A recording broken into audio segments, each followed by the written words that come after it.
warahmatullahi wabarakatuh. Hai semua, perkenalkan nama saya Faisal Dwi Priyatna dari Prodi S1 Pendidikan Teknologi Informasi, konsentrasi Teknik Komputer Jaringan Fakultas Teknik Universitas Negeri Surabaya. Di sini saya akan memberikan pemaparan tentang perkembangan teknologi jaringan seluler. Perkembangan teknologi jaringan seluler ini memiliki beberapa poin materi penjelasan, seperti yang pertama ada pendahuluan, yang kedua ada timeline perkembangan jaringan, yang ketiga ada jaringan 1G, yang keempat ada jaringan 2G, yang kelima ada jaringan 3G, yang keenam ada jaringan 4G, dan yang terakhir yang ketujuh yaitu jaringan 5G. Kita mulai dari poin pertama yaitu pendahuluan teknologi jaringan seluler. Pada zaman sekarang, adanya smartphone membuat kita tidak bisa lepas dari jaringan internet. Mulai dari kegiatan bekerja, mencari hiburan, hingga membuat jadwal harian, semua bisa dilakukan lebih mudah dengan sambungan internet serta berbagai aplikasinya. Tentu saja, jaringan atau koneksi internet yang ada juga terus berkembang. Perkembangan koneksi data ini dimulai sejak saat pertama kali telepon seluler diluncurkan. Telepon seluler yang awalnya hanya bisa digunakan untuk melakukan panggilan telepon, bertambah fiturnya dengan kemampuan mengirim pesan dan email. Selanjutnya ditambah dengan fitur berbagi pesan, gambar, video, bertambahnya berbagai aplikasi, akses pada situs internet, dan diakhiri dengan yang terbaru yaitu jaringan 5G dengan segala macam kelebihannya. Untuk lebih jelasnya, simak penjelasan setiap generasi yang akan terlihat sesignifikan apa perubahan yang terjadi pada setiap generasi. Poin kedua yaitu timeline perkembangan jaringan seluler di Indonesia. Awal masuk jaringan seluler di Indonesia diawali dengan adanya jaringan 1G. Jaringan 1G ini masuk pada tahun 1985. Lalu jaringan 2G yang disebut GSM atau CDMA yang masuk di Indonesia pada tahun 1992. Kemudian jaringan 2.5G dengan sebutan GPRS yang masuk di Indonesia pada tahun 1997. Selanjutnya jaringan 2.75G dengan sebutan Edge yang masuk di Indonesia pada tahun 2001. Setelah itu, jaringan 3G dengan sebutan HSDPA yang masuk di Indonesia pada tahun 2007. Lalu ada jaringan 3.5G atau 3G Plus dengan sebutan HSPA atau FDO yang masuk di Indonesia pada tahun 2009. Kemudian ada jaringan 4G dengan sebutan LTE yang masuk di Indonesia pada tahun 2013. Dan akhirnya, ada jaringan 5G yang masuk di Indonesia pada tahun ini yaitu 2021. Jaringan 5G ini masuk ke Indonesia saat ini masih dalam tahap perkembangan atau tahap percobaan di ibu kota Indonesia yaitu wilayah DKI Jakarta setempat. Poin ketiga yaitu jaringan seluler 1G. Generasi pertama ini digunakan oleh ponsel klasik. Jauh dari apa yang kini dikenal dengan smartphone, ponsel ini hanya dapat melakukan panggilan telepon saja, tanpa ada internet, pesan singkat, apalagi sambungan ke media sosial. Secara bentuk, ponsel yang ada saat itu memiliki layar dengan ukuran kecil dan memiliki tampilan yang amat sederhana. Pada generasi pertama ini, sinyal radio ditransmisikan secara analog dan kecepatannya hanya sekitar 14,4 KB saja.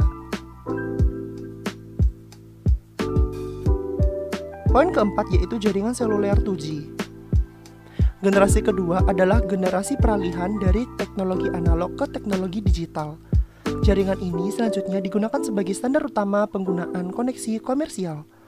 Kecepatannya rata-rata adalah 9 hingga 14,4 KB per second. Generasi kedua ini biasa dikenal dengan kode GSM atau CDMA.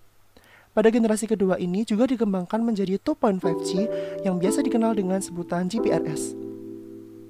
Kecepatannya dinaikkan dari 9 hingga 14,4 KB per second menjadi 115 KB per second. Selain itu, pada jaringan 2.5G telah memiliki kemampuan untuk mengakses internet. Selanjutnya dikenal dengan 2.75G atau dengan sebutan Edge. Teknologi ini merupakan evolusi dari GSM dan memiliki kecepatan 3 kali lipat dari kecepatan GPRS. Pada 2.75G ini mampu digunakan untuk mengakses internet seperti keperluan email, MMS, dan sebagainya. Poin kelima yaitu jaringan seluler 3G. Generasi ketiga ini merupakan evolusi dari generasi sebelumnya. Keperluan akan kecepatan dan akses internet pada masa ini semakin dibutuhkan sehingga harus ada teknologi yang lebih baik lagi. Jaringan ini disebut dengan HSDPA. Kemampuannya setingkat berada di atas Edge. Rata-rata kecepatan yang diberikan adalah 480 KB per second, yang mana sudah mendukung video streaming dan video calling. Setelah 3G, perkembangan koneksi data juga mengenal apa yang disebut dengan 3.5G atau 3G+. Jaringan ini disebut dengan HSPA atau FDO.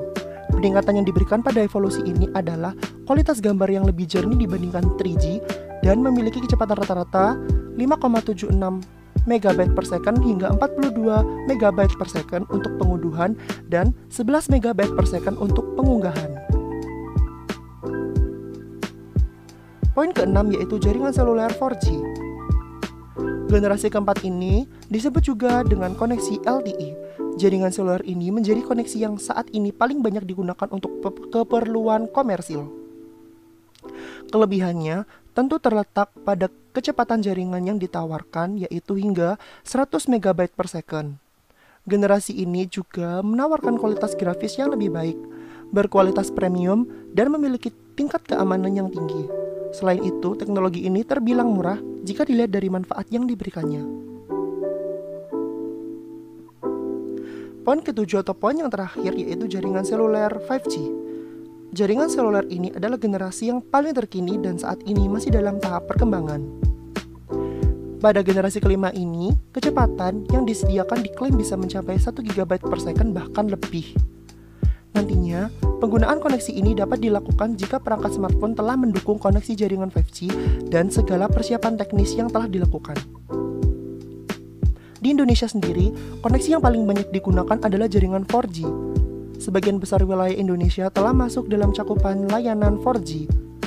Meskipun demikian, pada daerah tertentu seperti pedalaman, pegunungan, dan pantai, biasanya jaringan ini sulit didapatkan, sehingga smartphone akan bekerja pada jaringan yang tersedia saja, bisa Edge, GPRS, HSDPA, atau bahkan GSM.